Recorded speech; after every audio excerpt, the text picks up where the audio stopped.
Hello, my name is Hannah Lakuta and I'm a cognitive behavioural therapist. I'm making this video today to tell you a little bit about anxiety, how coronavirus might affect anxiety, and some common anxiety disorders. And then at the end we're going to use the acronym ALERT to talk a little bit about what we might do if we notice these signs and symptoms. Anxiety is a normal, really helpful emotion that we all experience from time to time. It's a sense of fear, uneasiness, that's connected with uncertainty and a perception of threat. So if our brains perceive a threat, then our body automatically releases adrenaline and stress hormones to prepare us to face that threat. So maybe it's running away, hiding, or fighting, but it's to prepare us and to keep us safe. With coronavirus, we can almost imagine that we've got this kind of cloud above us of uncertainty, of threat. It's in the news, it's in all of the changes to our normal daily life. It can kind of leave us feeling tense, on edge, uncomfortable. So what can we do knowing that to help us to feel better? We can do what our bodies are kind of charged and ready to do, which is some exercise. So going for a walk or a run or whatever you can manage is going to help to use up some of that adrenaline in your body.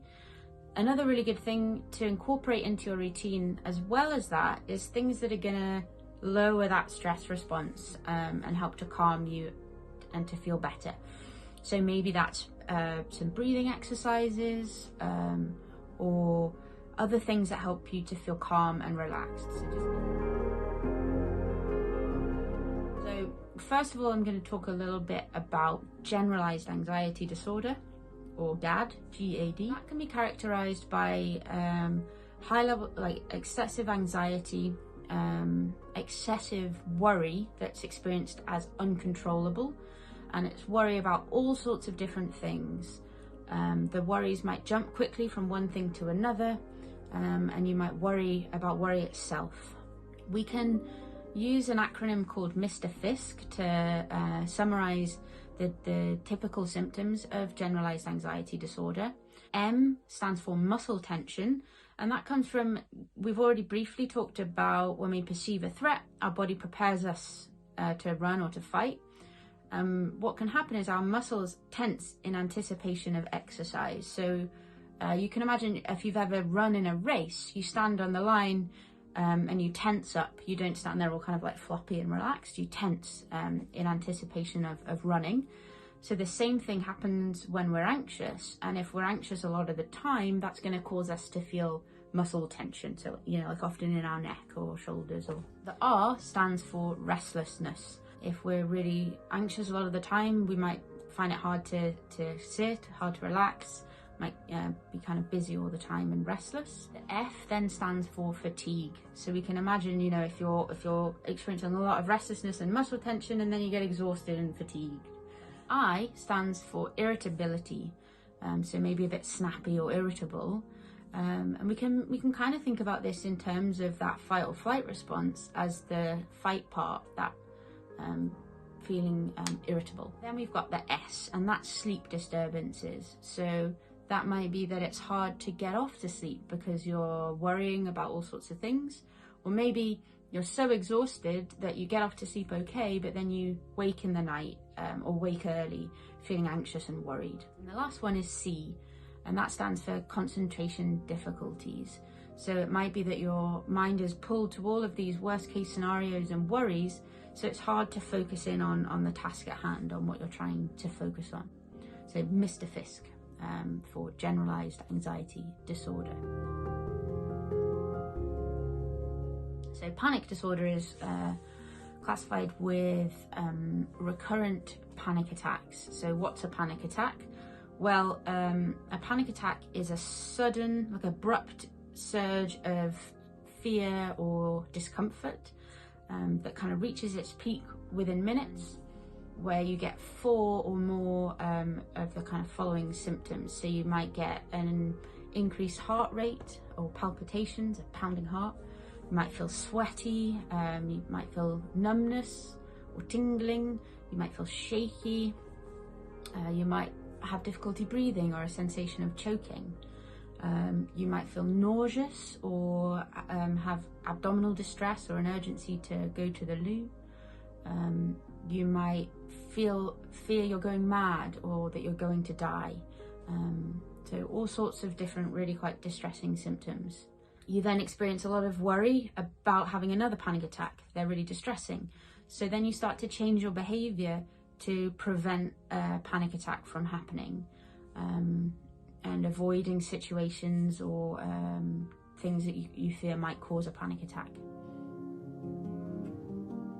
So a phobia is an overwhelming or debilitating fear of a situation, an object, an animal, and you might not experience any symptoms unless you're thinking about or in the presence of the object of your phobia. So examples of specific phobias might be of animals, of environmental factors like heights, or bodily phobias, so it could be blood or vomit. Complex phobias like agoraphobia or social phobia. So agoraphobia, often people think it's just a fear of big spaces, but actually it's a bit more complicated. It's a fear often of not being able to escape or kind of get to safety. So that could impact someone having difficulty being on their own or being in crowded places. And social phobia is a phobia or intense anxiety in social situations, and clearly that can have a really big impact on someone's life. Phobias can be treated with great effect, so particularly with specific phobias, people can use a gradual exposure to their phobia to overcome the fear, and they can either do that by themselves or with the support of a professional. More complex phobias might need longer to treat and more kind of specific talking therapy like CBT, for example. Obsessive compulsive disorder, or OCD. Now, OCD is often used in kind of in the media or as a turn of phrase, and it's often not used accurately. OCD, obsessive compulsive disorder, someone's going to experience obsessions, which are intrusive, distressing thoughts, images or urges, which the person typically experiences as abhorrent, unacceptable and really difficult to dismiss. So in response to that, they have the compulsion to do something to neutralize it or resolve the anxiety.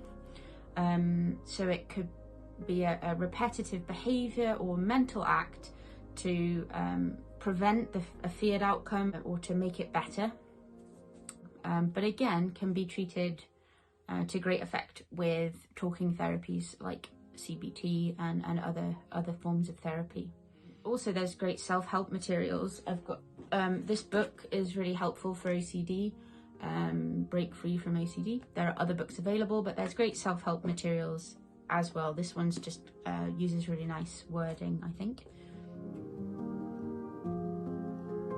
PTSD occurs when someone has been exposed to death or threatened death, serious injury or threatened serious injury, actual or threatened sexual violence. And it can be experienced in a number of ways. Either directly, the person can directly experience the trauma, they can witness it, they can hear about the trauma happening to a loved one, a relative or close friend, or indirectly they might be exposed to distressing details about a trauma through their professional duties, like first responders. For it to be PTSD, they experience intrusive symptoms, so that's a persistent re-experiencing of the traumatic event via one or more ways. So that could be intrusive memories, it could be nightmares, it could be flashbacks. The person's also going to experience avoidance symptoms, so they might avoid thoughts or feelings related to the trauma or external reminders of the trauma. People are going to experience a negative change in their thoughts and moods. So maybe they began with the trauma or were worsened by the trauma, but they might have an inability to recall key events about the trauma. They might have very negative thoughts or assumptions about themselves or the world. Maybe they really blame themselves or blame someone for the trauma happening. Changes in their arousal and reactivity after the trauma, if with PTSD, so irritability or aggression, risky or dangerous behavior. They're gonna maybe feel hypervigilant or easily startled, and again they might have trouble concentrating and trouble sleeping. It lasts for longer than a month, and it really impacts someone's functioning in their life in terms of relationships and work and that kind of thing. Someone with PTSD might experience dissociative symptoms, so derealization, where things don't feel real, or this sense of unreality, or depersonalization, where they feel detached from themselves or kind of separate to themselves. Most people get better, recover from the symptoms after trauma on their own without any intervention. That time period varies from person to person. If those symptoms don't go away, and they're experiencing all the things that I've mentioned, then it's likely that that's post-traumatic stress disorder, and then that again can be really successfully treated with talking therapy. Some of the best things to do after trauma is to stick to as normal a routine as you can, to talk about how you're feeling and what's going on for you with someone you trust and care about, and to try and get good sleep. We do most of our processing as we're sleeping, so sleep's really important after a trauma. What if you've spotted some of the signs of these disorders that I've talked about so far? I'm going to use the acronym ALERT, and that stands for approach the person. Listen to them non-judgmentally, listen to what they've got to say, give them time, don't jump in. Explain the information that you've got. So explain that maybe what you've heard today resonates, you've noticed some of those signs and you're wondering if maybe that's what they're experiencing. Reinforce to them then that help is available.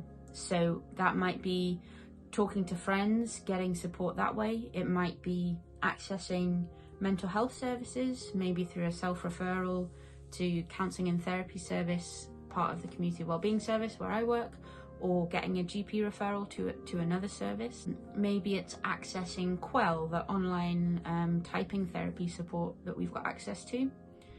Or if the person is an employee of the government, they can access staff welfare. And then we've got T, which is afterwards, take time to reflect and to look after yourself. So maybe you've had a difficult conversation and you're feeling quite anxious or distressed yourself. Acknowledge that that's happening, that's okay. Maybe you could talk that through with someone, or do a relaxation exercise or something you enjoy. But take time to reflect and process the conversation afterwards. So I hope that this has been helpful, and there are other videos available too.